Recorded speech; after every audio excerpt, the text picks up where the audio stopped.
of Planning for Profit. Tonight's topics are food safety assessment and planning. We have a great lineup of speakers tonight. Dr. Karen Killinger with Washington State University is going to be talking about food safety, pathogens of concern, and things to consider as you start to do food safety planning. Diane is going to talk about post-harvest food safety tips, what she does at Green Tree Naturals. And Todd Mattis with USDA Ag Marketing Service is going to talk about GAPS certification and the audit process. I'm Colette D. Phelps, and I'm your webinar facilitator tonight, and Melissa Lines is your question moderator. Again, our webinar tips: please close all the other programs running on your computer to optimize your webinar experience. If you could please check your sound. If you're running into problems with clarity, speed, etc., switch to the phone. And if you do switch to the phone, a call-in number is provided in your welcome email, and you'll want to mute your computer sound when using the phone. You can type in questions for our speakers, and we encourage you to do that during their presentation. And if you get a pink response, know that those responses are private to you. Green responses are going to the full audience. A quick review of assignments.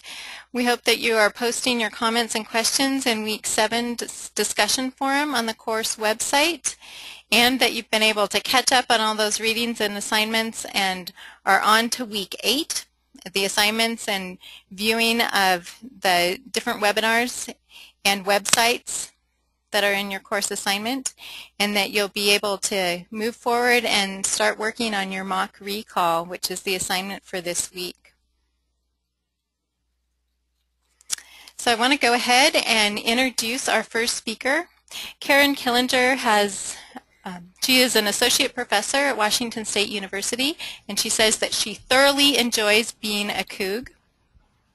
Her extension and research program spans the farm-to-table continuum, examining the prevalence of foodborne pathogens in agricultural environments, providing good agricultural practices, educational programs, performing packing and processing validation studies, and collaborating to develop programs promoting the use of meat thermometers. So welcome, Karen, and thank you for being on the webinar tonight. Well, thank you so much for the opportunity to be here, and I'm excited to have the opportunity to talk about food safety tonight. So, let's see here.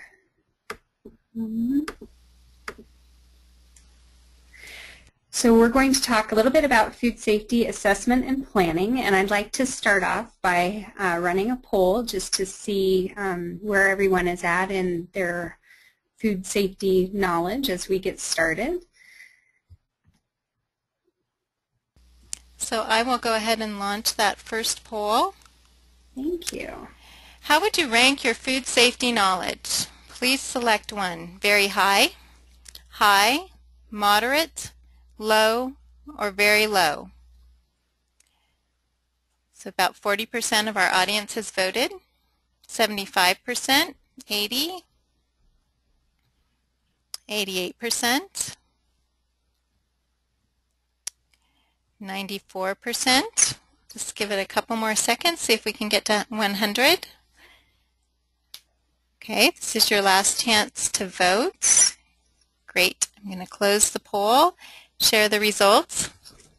So 13% of our participants say they have a very high knowledge of food safety, 53% high, and 27% moderate, 7% low. Thank you very much. I'll go ahead and hide those results. All right. Well, thanks everyone. It just is helpful for me to have an idea of where everyone is at in their food safety journey, and so I'm going to try to provide some background information so that we're all on the same page regarding foodborne illness in the U.S. and different categories of foods, and also just food microbiology in general. And so one of the challenges that we have when it comes to food safety is that contaminated foods are difficult to identify. So foods that are spoiled look bad, smell bad, or taste bad. And these are indicators that spoilage microorganisms have used the nutrients in the foods and they're really no longer nutritious for us. And so those spoilage microorganisms don't necessarily make people sick, but they do cause our food to go bad. The challenge with foodborne pathogens is that there's no way to visually assess the food to identify contamination. So in most outbreaks and recalls, the foods that are contaminated look perfectly safe to eat.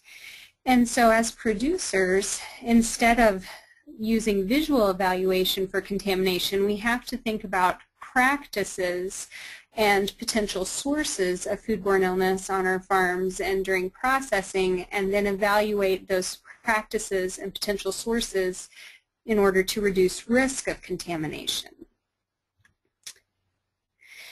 And so we'd like to think a little bit about the burden of foodborne illness in the United States because it is somewhat higher than many people think. If we look at this table, we can see that there's about 178 million gastrointestinal illnesses every year.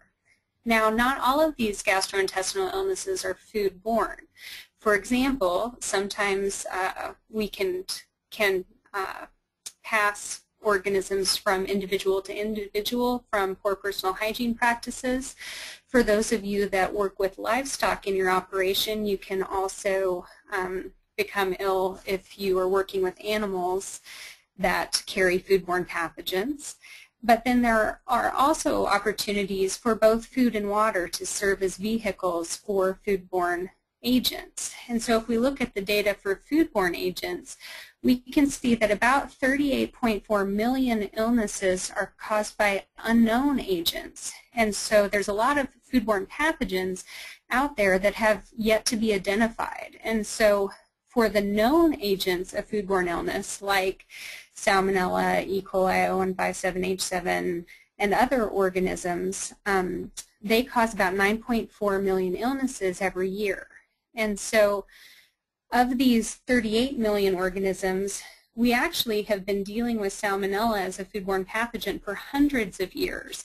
But E. coli, O157H7, and other Shiga toxin-producing E. coli are a relatively new class of organisms that we've only known about for the last 40 years. So 50 or 60 years ago, we didn't know about Shiga toxin-producing E. coli, so they would have been classified as one of those unknown agents of foodborne illness. And so at this time, I think I'd like to launch the second poll, which is what organism causes the most foodborne illnesses in the United States? Okay, I've gone ahead and launched that poll. What organism causes the most foodborne illness in the U.S.? Salmonella, pathogenic E. coli, norovirus, or listeria?